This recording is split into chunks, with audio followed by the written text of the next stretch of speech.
안녕하십니까. 청년 보수정치 퇴근TV입니다. 오늘도 우리 자유민주주의를 수호하며 우리 보수의 미래, 정말 우리나라가 올바른 길을 가고 있는지 청년 입장에서 정말 크나큰 관심을 가지고 살펴봐야 한다는 생각에 매번 유튜브를 통해서 우리 퇴근TV 가족분들과 이렇게 소통을 하고 있습니다. 이에 따라 항상 말씀을 드리지만 정치에 무관심하면 우리는 가장 저열한 인간으로부터 지배를 받기 때문에 저는 이 문구 자체가 상당히 뼈있는 말이라고 생각을 합니다. 네, 그렇기 때문에 저는 정말 우리 대한민국 자유민주주의를 지키며 정말 모두가 행복할 수 있는 나라, 네, 다같이 웃으며 점점점 성장할 수 있는 나라로 만들어갈 수 있는지 그러한 부분들을 매일같이 우리 퇴근TV 가족분들과 이야기를 나눠가고 있습니다.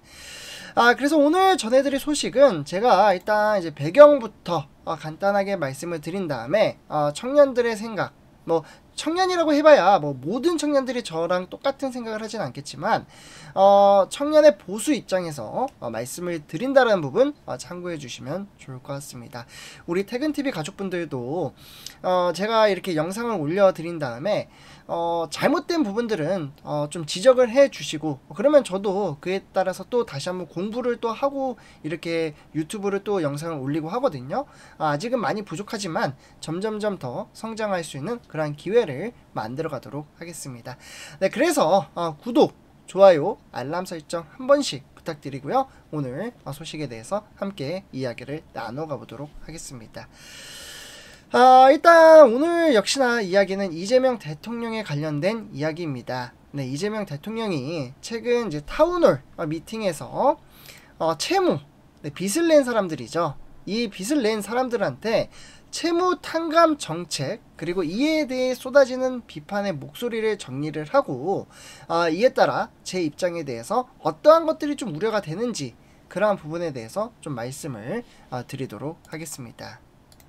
먼저 아마 얼굴을 좀 보기 싫어하시는 분들도 내용은 알아야 되니까 네, 일단 좀 사진을 보여드리는데 이재명 대통령이 대전에서 열린 이 충청 타운홀 미팅에서 7년 이상 연체된 5천만원 이하의 소액 채무를 탕감하겠다라고 밝혔습니다. 근데 사실 여기서 끝이 아니라 정상적으로 갚는 사람들도 많이 깎아줄 생각이다. 그리고 앞으로도 추가할 계획이다. 이렇게 덧붙였습니다. 게다가 도덕적 해이를 지적하는 비판에 대해서는 이렇게 대묻습니다. 7년 동안 신용불량자로 살아보시겠습니까? 이렇게 이야기를 하는데요. 이 제도는 도덕적 해이를 걱정할 일이 아니라는 논리입니다. 그러니까 이재명 대통령은 이 정책의 근거로 코로나 시기 정부의 대출 정책을 언급하며 다른 나라는 정부가 직접 돈을 썼지만 한국은 대출을 권유했기 때문에 결국 국민들이 빚더미에 앉게 됐다. 이건 국가가 책임져야 한다. 이재명 대통령의 입장입니다. 근데 여기까지 들으면 사실 좀 어떻게 보면 좀 타당해 보일 수도 있습니다. 이에 따라 국민의힘 가만히 있지 않습니다. 제가 이 두 가지 비판에 따라 어떻게 보면 좀 정리를 좀 해드리려고 하는데요. 바로 이 발언이 나온 직후 국민의힘 송원석 원내대표는 페이스북에 강하게 비판을 합니다. 그는 이렇게 이야기를 하죠. 열심히 산 국민만 바보가 되는 나라를 만들어서는 안 된다. 어떻게 보면 이제 송원석 원내대표의 말처럼 우리는 지금 이런 현실을 마주하고 있죠. 누군가는 아끼고 또 아껴 써가며 정말 퇴근 후 야근 알바까지 뛰며 빚을 갚아온 사람들도 있습니다. 그런데 정부가 이제 와서 그냥 탕감해주겠다, 앞으로도 계속 하겠다, 이렇게 말을 한다면 사실 그동안 성실하게 살아온 수많은 국민은 도대체 뭐가 됩니까? 게다가 문제는 여기서 끝이 아닙니다. 정말 문제가 되는 사안은 우리 퇴근TV 가족분들 도박 있죠. 도박으로 이제 빚을 내는 사람들도 탕감 대상에 포함될 수 있다라는 우려, 그리고 외국인의 이제 채무까지 탕감될 수 있다라는 형평성 문제. 결국 최근 발표된 부동산 대출 규제 역시 정말 어디 보면 자국민만 적용되고 외국인은 제외되면서 이미 한 차례 논란이 됐습니다. 그렇기 때문에 이제 송원석 원내대표를 이를 두고 이렇게 말을 합니다.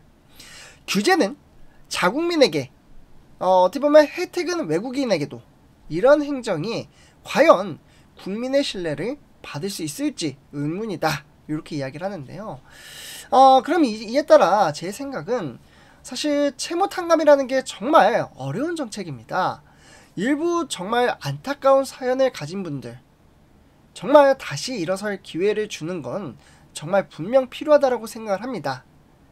하지만 형평성이 무너지는 방식으로 빚을 갚은 사람이 손해보고 갚지 않은 사람이 혜택받는 구조, 그러한 구조가 만들어진다면 사회 전체의 도덕적 신뢰가 무너지는 결과를 초래해낼 수가 있습니다.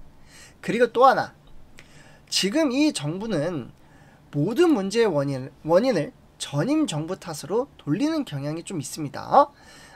뭐 예를 들면 이제 코로나 시기 대출을 권한 것도 문제지만, 그렇다고 해서 7년 이상 연체된 사람을 무조건 탕감하는 것이 해결책이 될 수는 없습니다.